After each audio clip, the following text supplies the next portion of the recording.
Good evening. I'm Wolfgang Draxinger. I'm known as Datenwolf in the Munich CCC Alpha. And today I want to give a talk which rose some, I don't want to say controversy, when it was announced on the 27C3 Fahrplan, it spun a few very, let's say, pissed off blog reaction. People never saw the slides, they just saw my abstract. So what is this talk about? It's called Desktop on the Linux. For a long time it has always been said, when will Linux arrive on the desktop, on the average worker's computer? Well, I think this time is long here. There are Linux installations in many organizations. Munich, the city network, is now running on Linux in a large number of clients. Big universities have Linux-exclusive networks. Now, when I say Linux, I of course also mean BSD, but BSD is not as widespread on the desktop. It's more a server thing. And there's also Solaris. BSD and Solaris keep their distributions very centralized. So there's only a FreeBSD distribution, only a couple of Solaris distributions. This is different to Linux, where there's a wild bunch of things out there. First, two disclaimers. This talk is highly opinionated. This comes from my experiences working as a systems administrator. It is biased for being someone interested in clean code, small systems. It's born out of frustration when the configuration of things that used to be very easy got very complicated. And I let vent my anger by taking notes. What are the things that actually cause trouble? I was not just screaming in my small office. I actually tried to figure it out, find the culprits. I'm not saying I got everything right. I've seen certain patterns. So, disclaimer second. Linux is not Unix. I'm fully aware of that. But I will mix those two subjects, those namings in this talk, because they are very close, and for the matter of desktops, this just can be interchanged. Hope you're okay with that. No, there's someone in. Yes, I know you're a BSD guy. Okay, just so. As I said, I'm working as a systems administrator. I'm not the only administrator in our group. I work in a group of about 15 people, responsible for the physics faculty network of Ludwigs-Maximilians-Universität München. And we have something about 3,500 users in our network. So this is a pretty big installation. Just this one faculty. Then we have external users which also get access to our network from the computer science, mathematics, chemistry. This makes something about 20,000 users. And I'm known as the problem solver when it comes to the intricacies of Linux desktops installations. I used to write several drivers for them. They know I can do GUI programming, so everything, when something bad happens, they come to me and I have to solve it. If I'm not hacking around in the university, I'm hacking for my pleasure. And my main interests are real-time graphics, real-time simulation, and systems programming, aka game engines. You cannot say that I'm somebody who doesn't like graphical systems. I love them. I really love working with highly graphical environments, animations, elegance, themes, styles. But moreover, it's more about highly optimized resource-aware code. This is something about micro-optimizations in some parts, algorithmic optimizations.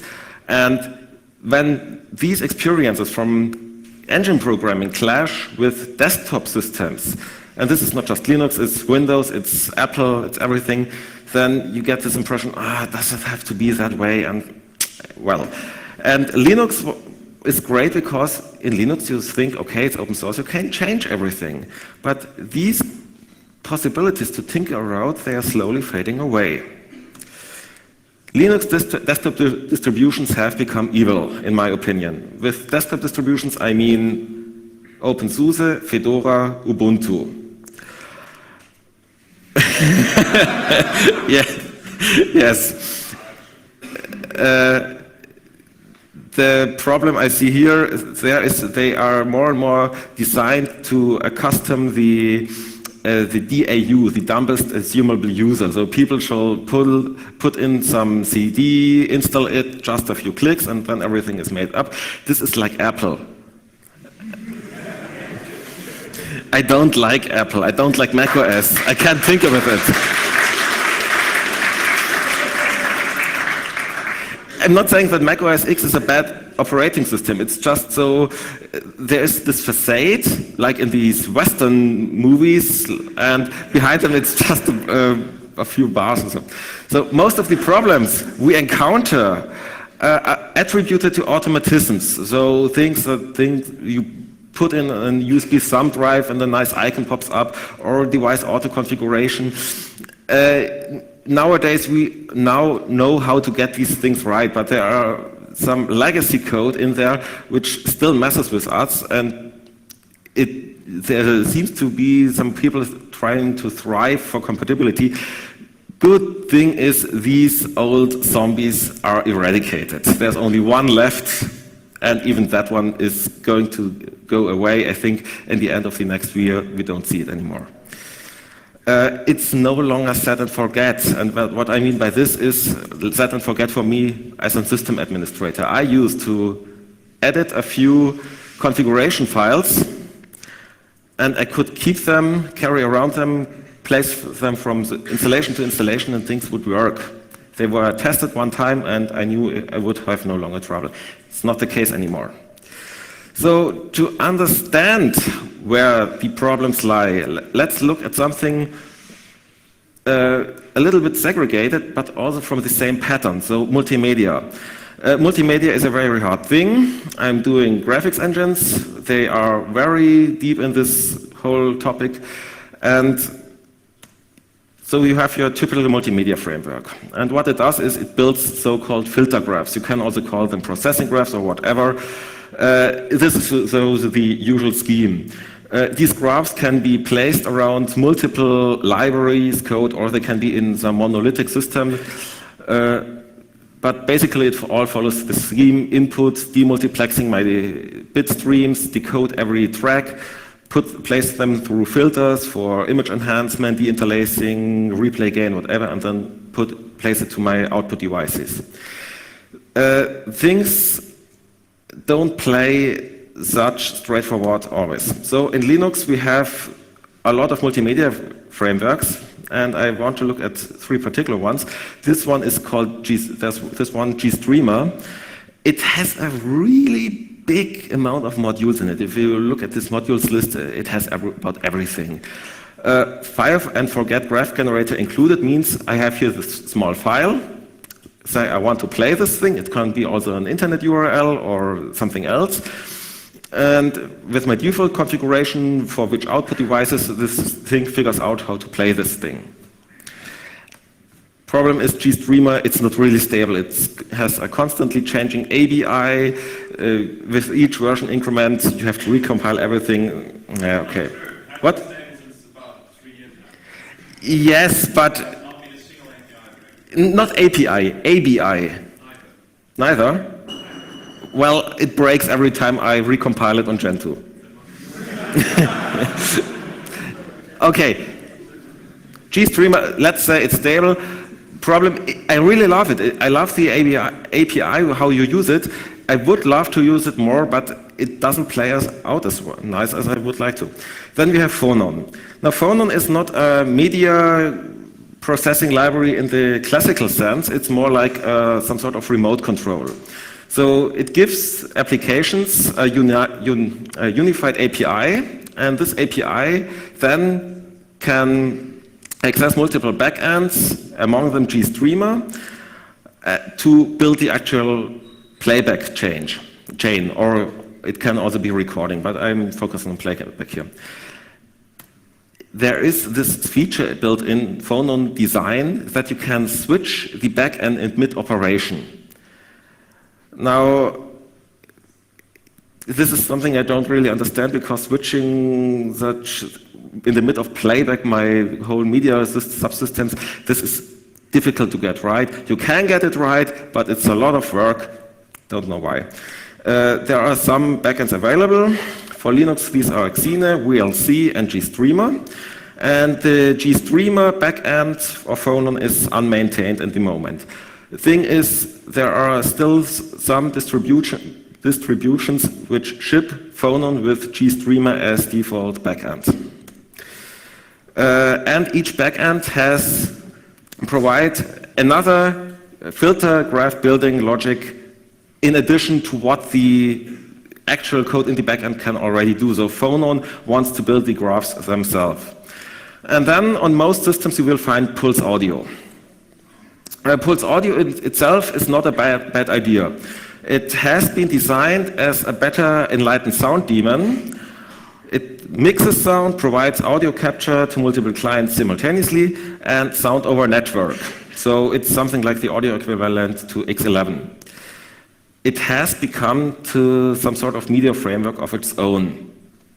So you can do a lot of stuff you normally would do in your codec filter graph. Before you go to the output module, you can do that in Pulse Audio server side too. And the combination of these three things, Phonon, GStreamer, and Pulse Audio, can have interesting results. So we have this functionality matrix. GStreamer can do about everything. And then there's this complementary functionality of Phonon and Pulse Audio. Say I want to listen to some music, and this is some, yes? The last slide was not correct. What? Could you go back? Yes? Pulse Audio does do filtering. I mean, I wrote it. I guess You're Leonard? Yes, sir.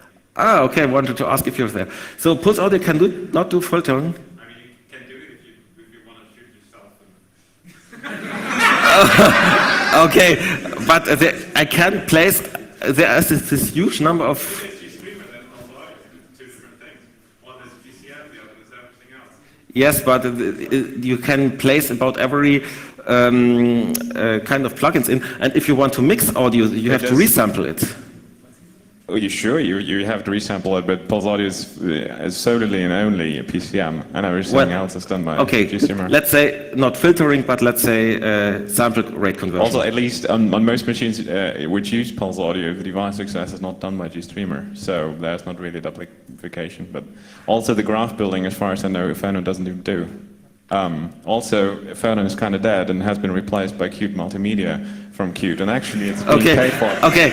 I mean, let's just say I have seen what's now coming in practice. So, well, it's already sold in devices and stuff like that, and it's actually not dead or anything. It's actually maintained by people who Nokia pays. I'm not saying that GStreamer is not unmaintained. I say that the GStreamer backend of Phonon is. Yes, that's what I meant.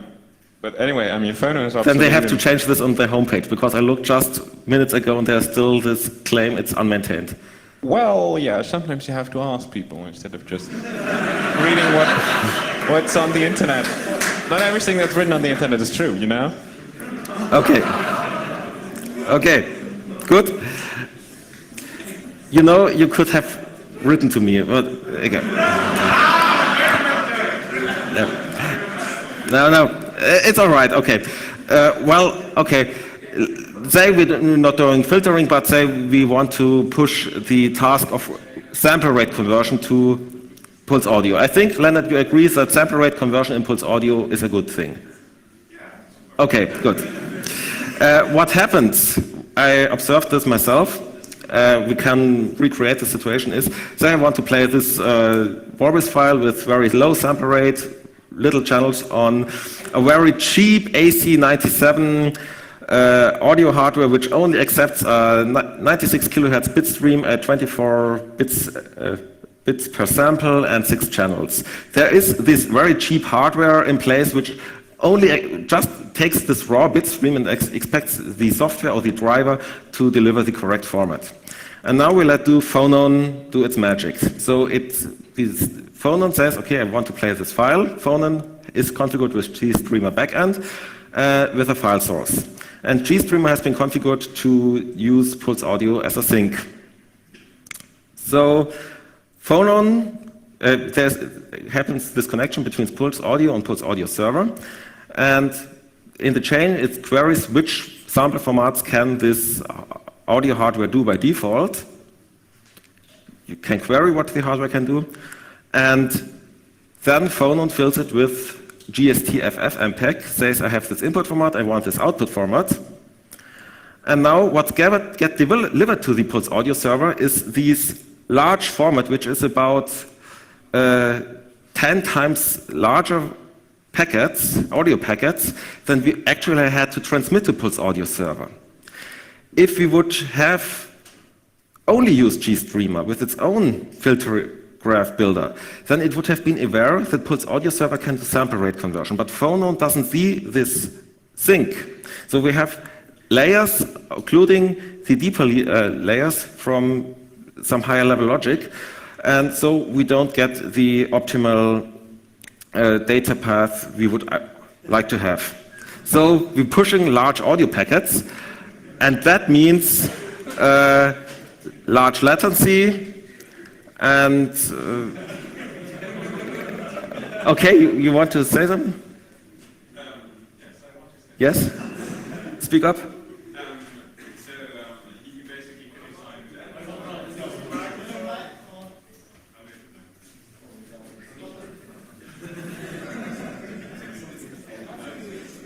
Hello?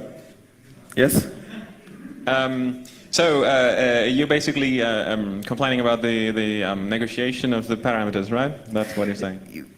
Well, there should be exchange, yes, but because of this multi-layering, there is no clean exchange. My simple question is actually, have you filed a bug?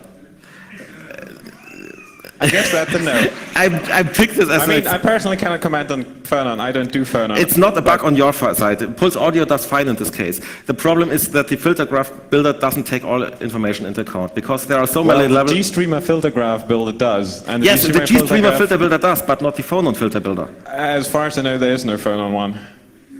Phonon? I mean, but anyway, I don't want to discuss about Phonon because I don't do Phonon, but I really doubt that you're actually right on that. I happen to have this on my system, and I was thinking, okay, what's going on here? Why is the latency so high? Well, I mean, there might always be bugs, but I'm pretty sure that they will not send us 6 channels if there's no point in sending us 6 channels. Well, because that is a huge functionality problem. Can be. Let's just say this were old versions. This happened 2 years ago on my system. Wow, but today is today. Why are you speaking about it yet? Yeah, I said I would choose multimedia frameworks as an example about this multi-layering. I'm not saying that we can get things right. So, now let's go to some different place. Things. No. No, I choose this as an example where you can see we have multiple layers, and these multiple layers not necessarily play well together. Can we agree about that? Can you hear me? Actually, I mean, I'm a hacker of Pulse Audio, and I've also contributed to GStreamer, and we actually work very well together, and lots of products like. Yes, I know that they're working together, but it took a lot of work to get them work correctly. In fact, because there's a huge agreement between the people doing all these, not necessarily Phonon, but Pulse Audio, and GStreamer, and Alsa and stuff like that. I think you're doing great work. There's really tiny bit of duplication only, and it actually works very well together. But anyway. Okay, well, we have multiple layers stacked, and in my opinion, I think we should not have this deep layering. So, talking about layering. Login's complicated. Who of you knows the inner workings of GNOME Display Manager? Yes, I know you don't.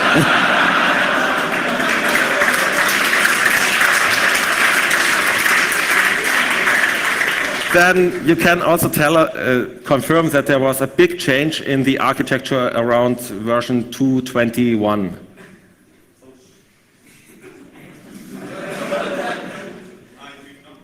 do not maintain GDM, but I'm pretty sure it's not around that version, but it got a complete rewrite, yeah. It's got a complete rewrite. Well, the exact version, it's something around 2.21. I know that from version 2.21, we had to adjust all our configuration files in our network. So tasks of a display manager, I think you know them all. Start X11 server, set up MIT cookie for X authority, show greeter, login dialog, and optionally allow for choosing the desktop environment and localization. This last part is seldomly used on a single desktop system, on a big scale network where people from different places log on regularly. It happens all the time. Then historically, these things also provide XDMCP. You should not do this today because it's insecure, there's no encryption. There are still some old X11 terminals around. We have them in the university, we still have to provide them with access, so we still need it. Sorry about that, can't replace them. User interaction is enter username, enter password, and set the session type. That's it. So the login manager is in all a very short experience.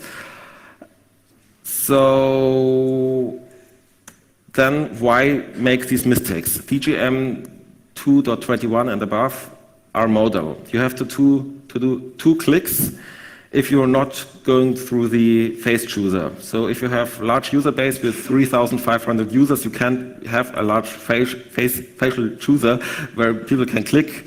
A type of hot search won't do well because the LDAP database where this is stored will not be queried that fast. So we have to disable it. So there is only the small line, only this other down here, and then there happens to be the last user logged in visible too. And this causes confusion because users tend to mistake it for a screen lock. So they see there's the login name from the last logged in user, and oh, this is locked, I get to the next terminal. So at the beginning of the day, people are somehow disappointed, everything is set up, and well, okay. Then GDM2 starts a full-blown GNOME session. It does it for a simple login. I can see some of the benefits behind it, but I really wonder, why do we need it? This thing is really simple, and some people don't want GNOME, so we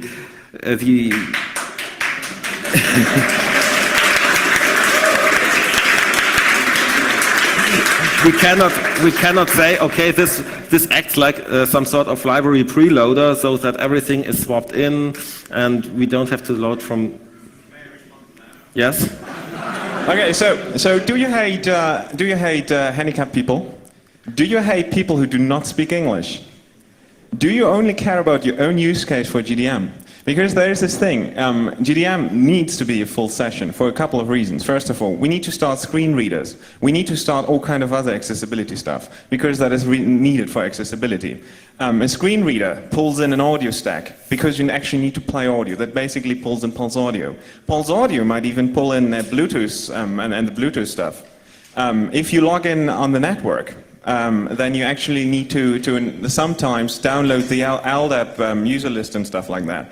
How are you going to access the network if you're not running something like the Network Manager applet? Why do you need the Network Manager? Static configuration. You know, I'm not sure in what world you live, but we mostly live in a world nowadays where things are on laptops and they're being carried around. So actually, quite a few customers have asked for the ability that they can enable Network Manager applet there in the session, so that they can actually use that, so that they can actually log onto their own networks, which is actually a very, very common thing that people want to do with their computers, log into the network in the business. Well, okay, I'm going to talk about Network Manager. I will cover that. Okay, and then there's the next thing in this session. A note, however.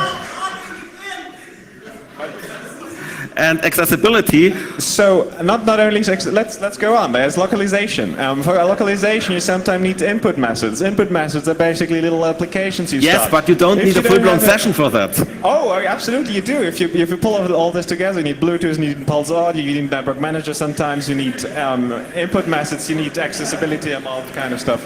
Do you know what shell scripts are? Oh no, tell me. But.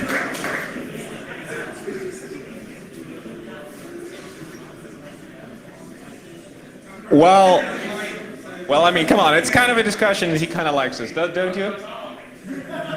So anyway, what I'm telling you basically is if you collect all this, if you have to start all these things, but then I don't what do need you a have? You have full-blown something session. that resembles very much a full GNOME session, with the only difference that there is no GNOME panel. And then you say, also, let's not forget that some customers do want to enable other stuff in these GDM sessions. Yes, they do it, but I don't see why we'll need a full-blown GNOME session. I kind of already explained it to you, because you need to start all you something. said What is a GNOME session for you? What you told me was it is just starting a couple of programs started. You just gave me a list of programs started, and the only excuse I see is, oh, I want to do this through desktop files, so I have myself. I don't think you have the slightest idea what a session is actually. Starting GNOME session is just a way to starting like 10 programs or whatever you ever have configured, and that is very much configurable, and that is very much by default the stuff I listed, and that's all there is in a session. If you call a session that you want to start GNOME panel and Metacity and other stuff, that does not happen in the GDM session. So I'm sorry, but there's no way around that. Any serious distribution that wants to find serious customers will not run a GDM session anymore with a full deal, because I mean it's fine if you hate handicapped people and people who don't speak English, but. I would like to continue, but I want to give him some rope.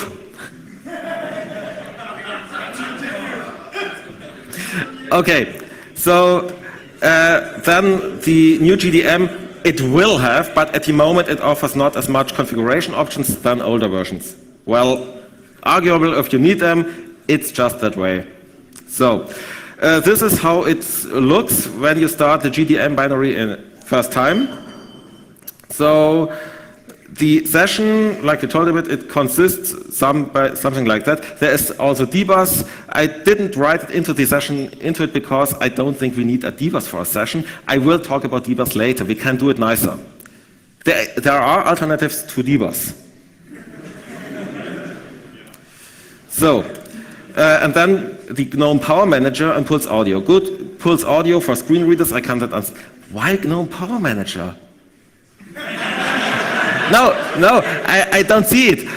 Why is the power management done by the session? This should be done on the system level. It's a question about policy. The GNOME Power Manager just employs the policy that is executed by the UPower stuff. Yes, by the UPower. But why do we start it? If you boot up computer, GDM is on you, and you close the display, do you want to have it suspend or not? I mean, most people yes, probably but want to have I don't suspended. need the power manager on my display. I can watch the state from another point. Well, also, most of the time you want to see this little this thing on the right corner which tells you how full the battery is. And then you need it. I'm sorry, but it's just, I mean, the GNOME Power Manager is just a tiny thing that applies the policy and shows an icon. And that's why we enable it, because we want the policy in there, because we want the machine to suspend if you are not logged in, and we want this little icon that tells you how long is your laptop on idle if you power it up? How long does it take until you log in? Well, I mean, come on, you're in a university network. You should know that you have a gazillion of computers which most of the time just sit there waiting for somebody to log in. Yes, but those are normally desktop machines. Well, seriously, I mean, come on, we're shipping stuff for like everybody. I mean, you are welcome to disable the software on your machine, but we're trying to shipping something that actually works for everybody and supports everything and all kind of hardware. That's really difficult to do, but that also has the effect, for example, that we do cater for accessibility and all this kind of stuff, even if you are not interested in it. Well, okay. Let's just say there's a reason for a GNOME session. Then what about console kits? Now, I understand, no.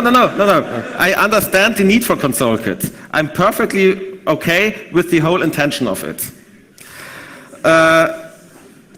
There's just one problem. It's not very well documented. This is on the homepage of ConsoleKit for the main documentation for now 3 years. I checked the Internet Archive, and this was today. You can now go to this URL now. It's still standing there. I've prepared it even here, so we can do a full cycle update, and there you have it. So they don't even care to tell us what this is about. You have to find out yourself. So what it does is it's a seed-aware session manager. Seed means I can, on one single computer, I can connect multiple input devices, multiple output devices, all sorts of hardware, and these can be organized within groups where one user can log in and use them together. So we need something that tracks the user and hands out permissions, so that when I change the user from a fast user switch, that one user doesn't see the things from another user. It uses dbus for that. dbus has its own wealth of problems. Problem is, ConsoleKit is broken. It's so broken that you don't even have to be a hacker to circumvent it. You can circumvent it by accident. Something is either process or a file. Now, in the case of ConsoleKit, we have persistent data stored in the process. It should belong in a file. Then the next thing, file permissions and ACLs are only applied upon the open system call. Once you've got an FD, what you set on the ACLs doesn't count anymore. This makes ConsoleKit easily circumvented, and if the daemon crashes, you're borked. Demonstration.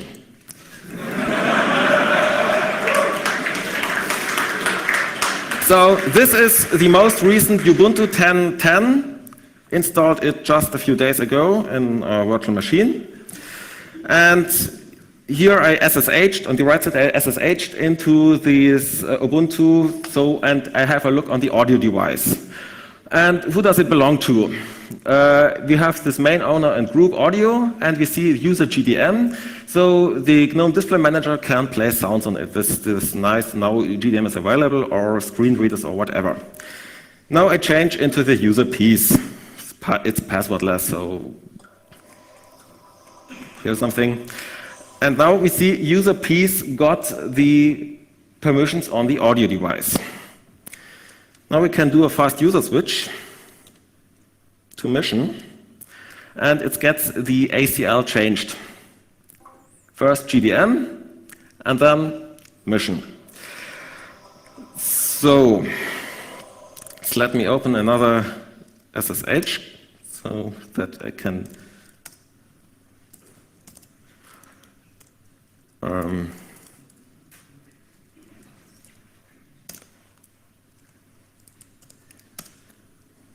so make me use a mission.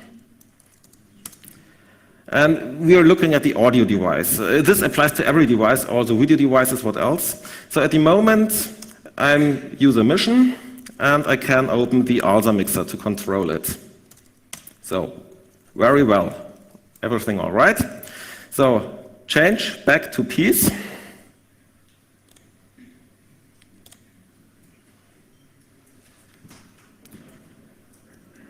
What was the password?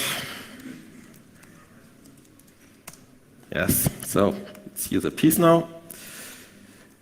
Also mixer not available because the control file has its ACL changed. Now other way around.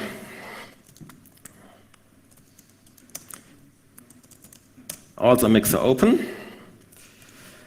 Change back to mission.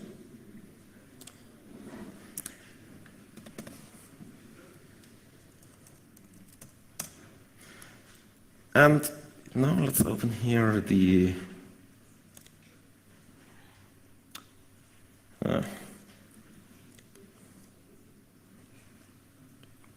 how can you guys work with this? So, have the mixer here too.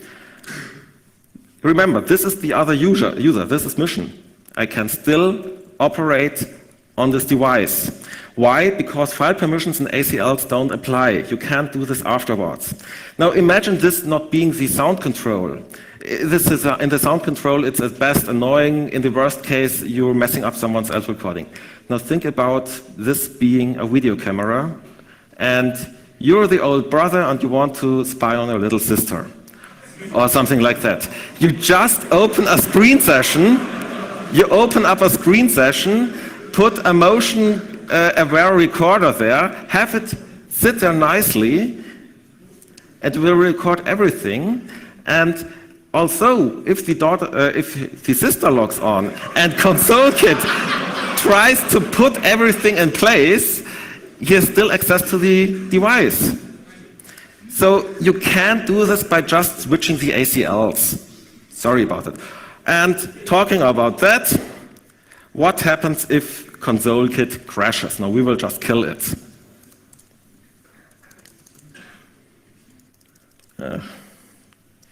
Don't know the daemon. Where's the process?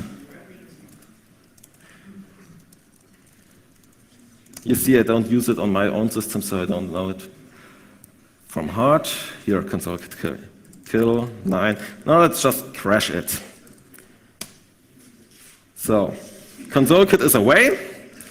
Now I want to change back to peace. First, mission still has the ACL. Moment, what's happening here? Why do I see a complete new login?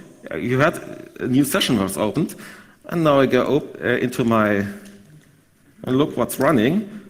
Oh, there are 2 GNOME sessions for peace running. The fast user switch doesn't work once ConsoleKit crashed. And here's the problem. You shouldn't put persistent data into processes. Now, Leonard, I know in your systemd you had this idea of putting extended attributes or something in the proc file system. By the way, you're aware that, for example, if you have your session, oh my god, the session goes away, you kill the init person. Yes, but what if it crashes? Software can crash. And if you put this stuff in a file, the daemon can silently restart, get its persistent data back.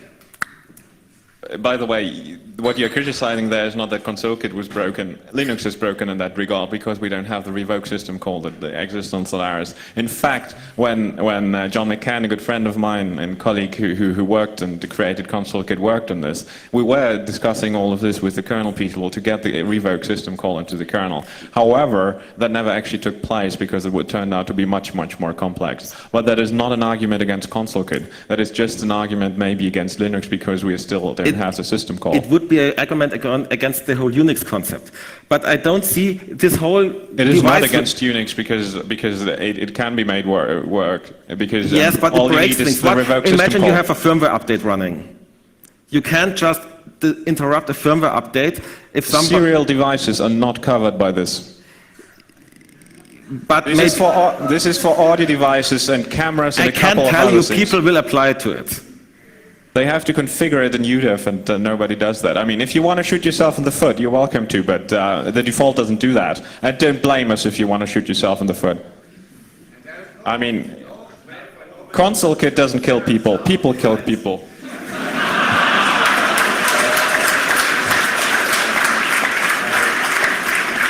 But then, well, ConsoleKit may not be a weapon of mass destruction, but it... You know, ConsoleKit is in no way a policy enforcing daemon that would No, be... PolicyKit itself not, but it provides the tools.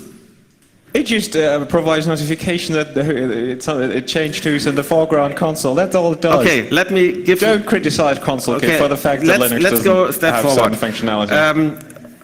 Let's go a step By the way, forward. I do maintain ConsoleKit, you know that, right? Yes, I know it.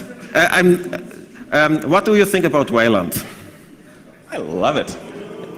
So, if I'm not completely mistaken, because I haven't looked too far into its implementation, but if I understand it right, you want to give direct access to dev input devices.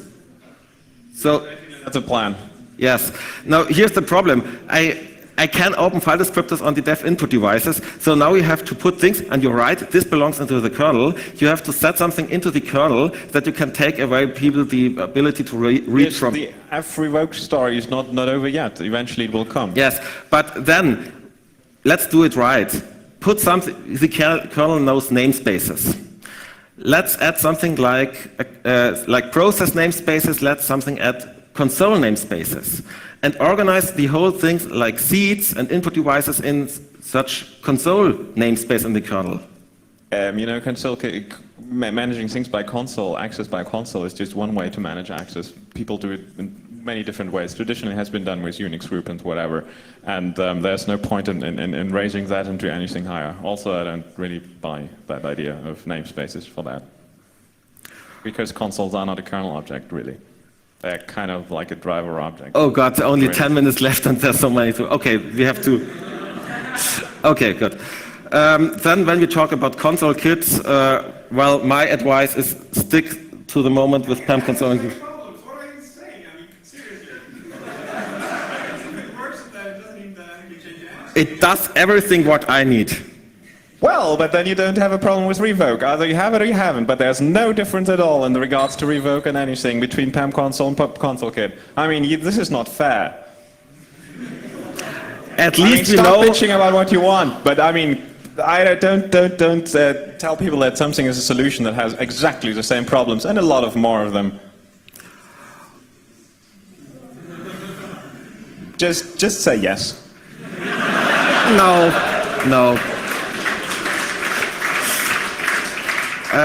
Dbus.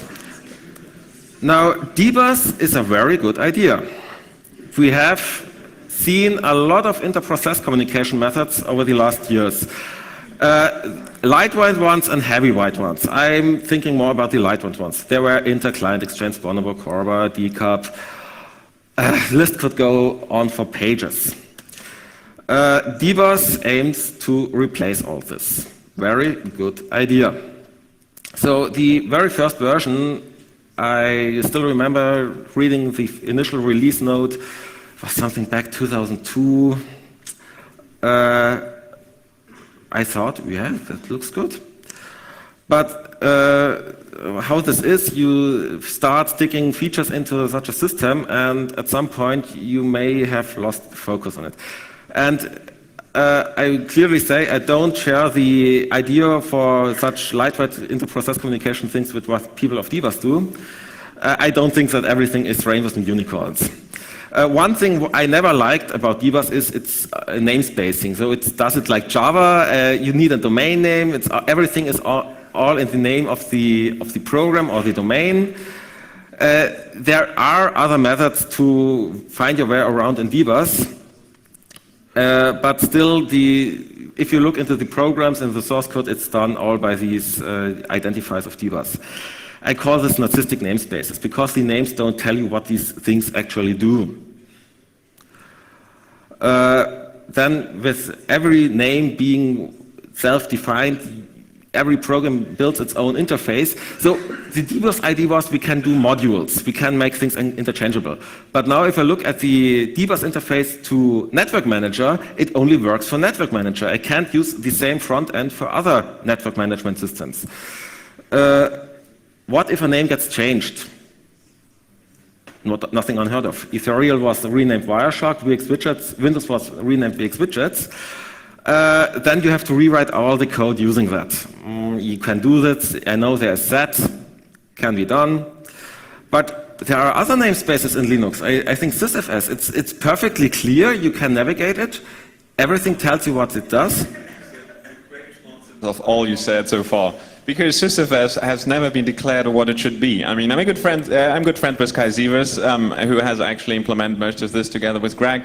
And sysfs has changed its semantics like every half year since its inception. I'm not talking about what sysfs does. I'm talking about the namespace it spans. It's completely chaos. I mean, they changed from subsystem to bus and backwards and everything like that. This is not, I mean, both of this is actually just an implementation details. Also, you should never forget that most applications have changed their APIs way more often than they have changed the names. So you do not have to rewrite your stuff if you change the name because you will already have rewritten it 10 times anyway. Well, So that's bull- I can go over SysFS with a set of very small rules and regular expressions, and even with the changing Also- names, I have very old scripts which still read out SysFS very fine. Also, there are quite a few systems who actually use generic names. For example, I wrote a couple of specifications for DBus interfaces which do use completely generic names that everybody Yes, can implement. it's possible, but it's Well, it's working- up to the developers what they want to do. I mean,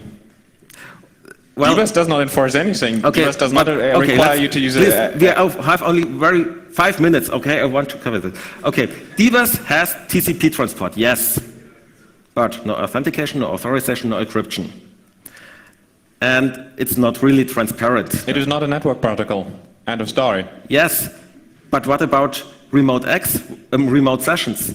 Well, Spanning multiple... there's never. I mean, if you log in via SSH into another server, usually what happens is that you get another SSH DBus daemon on the other Yes, server. but what if I do a remote... We do not. I mean, we had this discussion what to actually do about this, and it has been declared now. And that was mostly my work, Okay, actually. but there are DBus will programs- never be shared across the network. Full stop. Yes, It does not have to be a network protocol.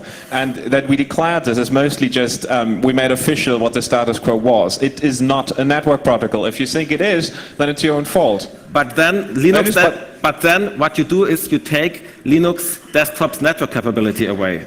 If Well, you want we- to span the applications over I mean, multiple... I'm sorry, but the DBus has been around now since 5 years, and it has never been network transparent. And it's sad that you noticed by now that we took that away from you because it never was there.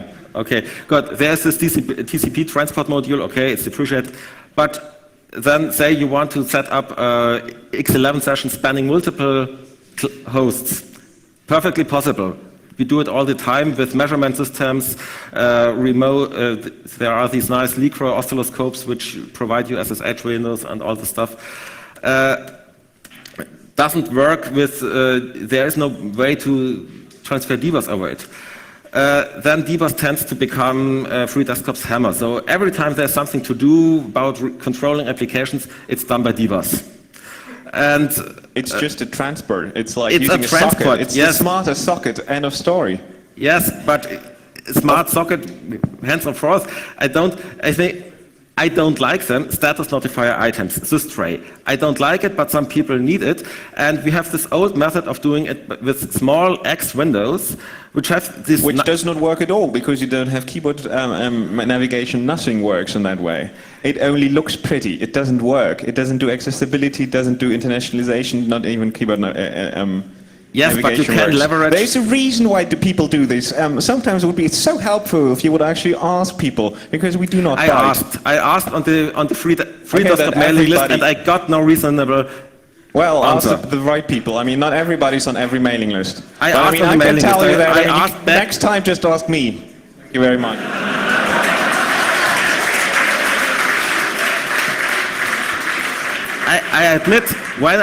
I admit when I read the first answers on the mailing list, they had cognitive dissonance. But there's one important thing. Once you get an answer, try to forget about it, read it 2 days later. And if you still have cognitive dissonance, then there's something right. But I thought, no, this doesn't make sense.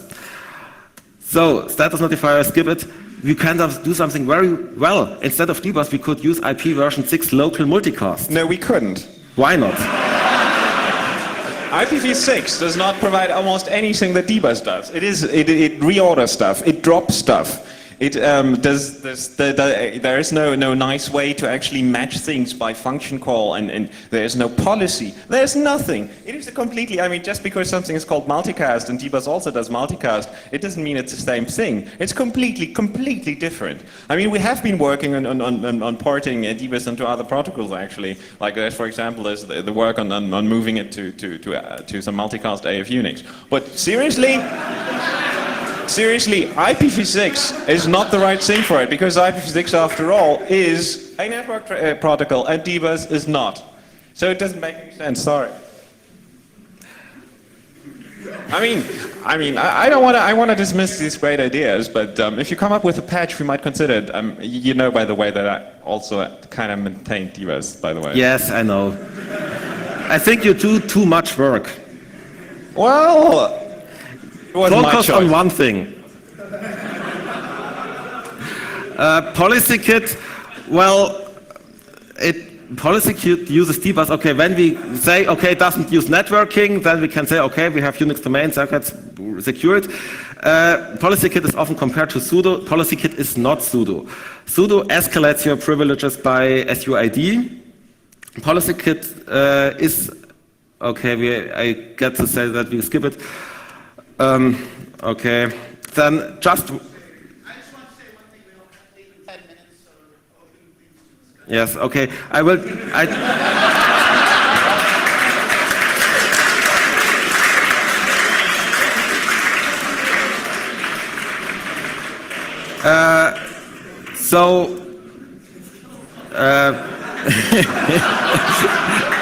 Hell is that. Hell is that. I just added it. I just added it because it's still in some distributions, and those people still using hell, I tell, please stop it. Do you agree? We have deprecated it like 2 years ago or something like that, and we did all the work But you to make see it it still in the wild. Yeah, because KDE is a little bit slow, but that's not my problem. Yes, because that's why I call it zombies. But, I mean, also, I don't really agree with the criticism on HAL, because when we did it, there was no such thing as has existed before, and this was the one attempt to figure out what we actually wanted to do. Yeah, but it worked really well. It never worked for me. Oh, it did. It enabled a lot of shit that never worked before. Okay, so last thing is, one of the things, the Ubuntu guys and the distributor guys, and I think I read it on your blog too, what really pisses me off is this attitude to say, we provide you with the programs, you shall compile it yourself. You shall not build your system yourself. I don't understand this. We want open systems. What you're proclaiming is the exact opposite of open system. I'm not proclaiming that.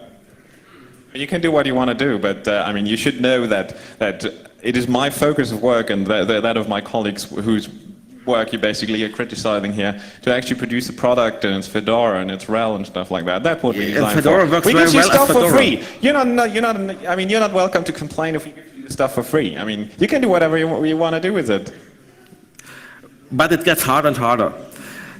Well, I'm sorry I'm sorry that the times change and things advance, and that your mindset from the 1970s Unix is not up to date anymore. But you know, oh, I see lots of Unix lovers here.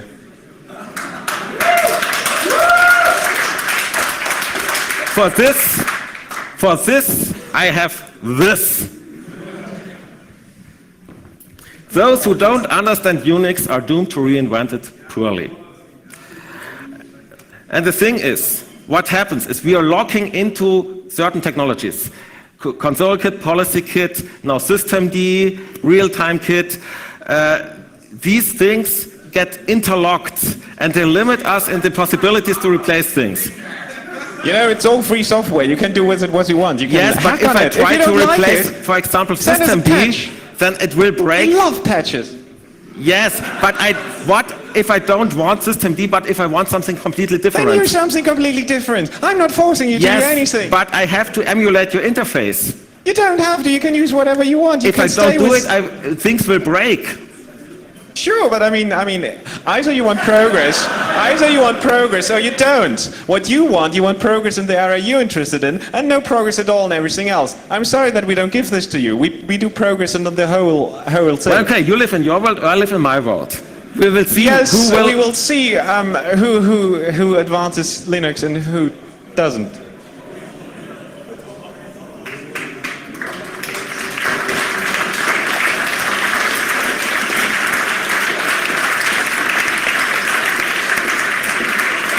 No beer, no beer.